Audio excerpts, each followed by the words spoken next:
Nomor 2.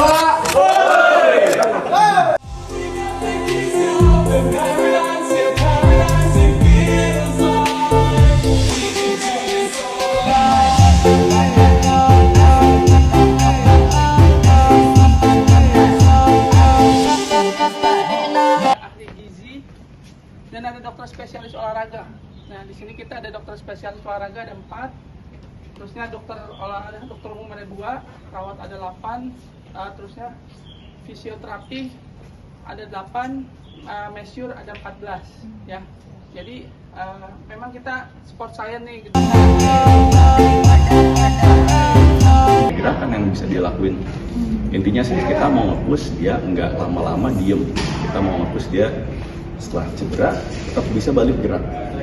Lama-lama setelah gerakannya dia bisa dilakuin, kita naikin levelnya.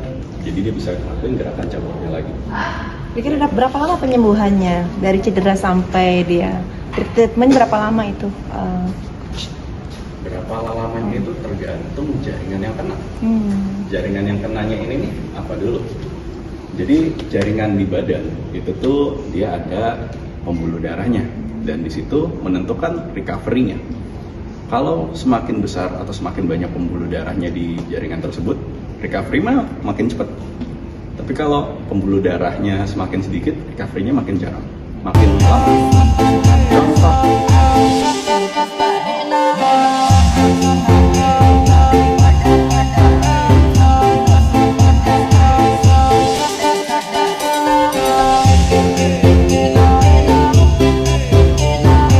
Itu kita periksakan dulu nih ke dokter olahraga. Dokter olahraga yang memeriksa, menganalisis cedera apa yang harus dilakukan gitu kan. Apakah jadi fisio, di gedung sport science itu ada banyak teman-teman di dalamnya. Yang pertama tadi itu ada terapis olahraga, terus yang kedua ada dokter spesialis umum, terus yang ketiga ada fisioterapis poli umum, dan ada dokter giginya juga teman-teman di sini, dan ada juga tempat gym para atlet di sini. Kita lihat ya teman-teman. Jadi di sini kita bertanya teman-teman tentang tantangan paling terberat dokter umum saat menangani atlet, dan ini jawabannya. Dalam tanda kutip kayak patah tulang patah gitu kan, itu kita nggak bisa nanganin di sini, masih kita harus rujukan ke dokter rumah sakit luar karena memang kita fasilitasnya belum bisa mengcover atau menangani itu. Terusnya juga ya tantangannya sih sebetulnya banyak ya, salah satunya itu. Terusnya juga ada juga atlet kadang udah kita programin, kadang masih bandel, makanya kita koordinasi fungsinya sama pelatih itu kayak gitu ya. Ya kita coba mengedukasi ke atlet-atlet, coba kalian bisa manage dirinya sendiri. Di saat kapan kalian harus istirahat ya istirahat, kapan kalian harus ini gitu, harus bisa disiplin dari ini. Kalau pengalaman saya di sini ya saya perhatikan banyak atlet-atlet yang sukses, memang kita lihat disiplinnya di sini juga, disiplinnya mereka memang bagus gitu kan. Makanya kita kadang contoh sini ini. Biayanya biasanya cabur itu biasanya kalau kita biayanya itu kita cuma pemeriksaan awal, tapi biayanya biasanya si atlet ini cabur ini kita arahkan buat punya BPJS TK, tenaga kerjaan. Jadi BPJS TK itu bukan orang yang memang punya penghasilan doang nggak bikin. TK itu kan tenaga kerjaan itu kan dalam arti kata kita kecelakaan kerja gitu kan. Ada kayak kemarin atlet basket lagi ada kejuaraan di Bayangkara Kapolri Cup. Dia cedera, dia punya BPJS tenaga kerjaan, sehingga patah nih. Itu bisa ditangani oleh BPJS di cover, tapi memang kita prosedurnya ada laluin gitu kan, kita buat kronologis kejadiannya ini apa. Makanya sekarang kita arahkan hampir semua cabur minimal juga harus punya BPJS TK karena iurannya murah, nggak sampai 30.000 ya sebulan.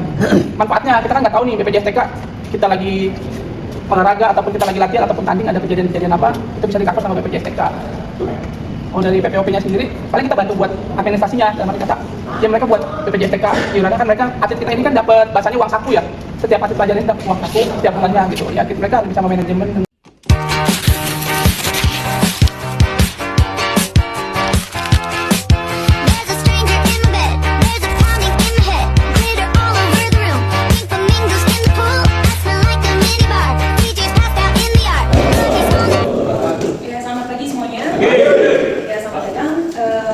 Dari Universitas Muhammadiyah.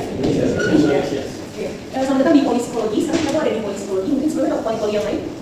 Oke, Polipsikologi berkaitan dengan pendampingan psikologi atlet PPOP DKI. Jadi dari kami itu ada 4 tim tenaga psikologi.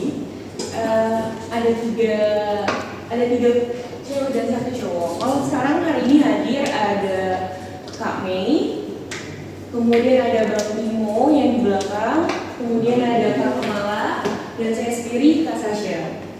Nah, kami di sini nih sebagai tim tenaga ahli psikologi yang diantaranya ada yang sudah psikolog memegang ranah dan caburnya masing-masing. Ada individu, ada individu terukur, ada permainan, ada bela diri, dan ada apa kami satu lagi kami? Permainan, individu, bela diri, itu individu terukur, individu dan terukur juga permainan, iya ada permainan juga. Nah ini peran dan fungsi ada 4 poin utama sebenarnya. Yang pertama itu ada memberikan pelayanan kepada atlet berupa pendampingan psikologi pada saat latihan, tryout, trying, dan kompetisi. Jadi pelayanan apa sih sebenarnya yang bisa dikasih ke atlet? Mungkin di sini banyak yang jadi atlet atau sudah jadi kompetisi pertandingan. Nah untuk target sendiri tertinggi di sini itu adalah Popnas untuk atlet-atlet belajar di PPOP. Nah kemudian yang kedua ini apa nih? Memberikan pendampingan secara personal kepada atlet melalui diskusi, konseling, intervensi umum, dan klinik. Nah pendampingan secara personal ini kan banyak ya atlet ya, dan dari permainan tuh berarti satu grup, satu tim.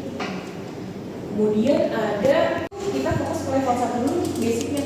Kalau dirasa basicnya memang sudah oke, atlet ini kita naik. Tapi kalau belum oke, akan tetap di situ aja pendampingan yang kita berikan.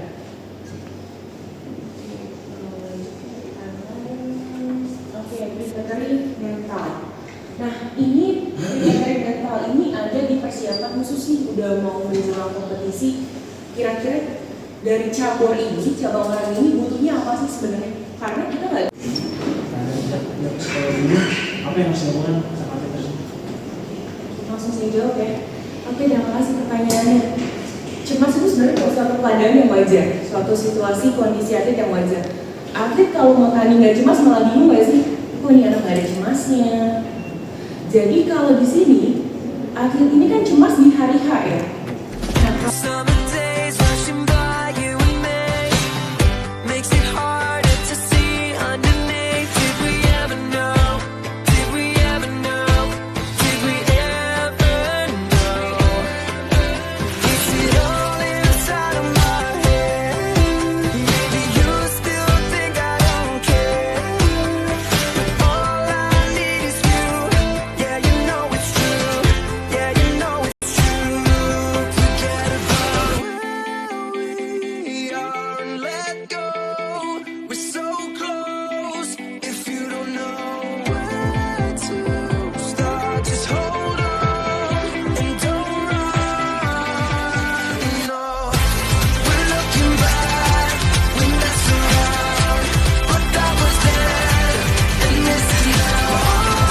Jadi gedung ini diberi nama Sasana Emas Grecia Apriani karena mereka menang di Olimpiade Tokyo 2020. Gedung ini diberi sebagai penghargaan kemenangan.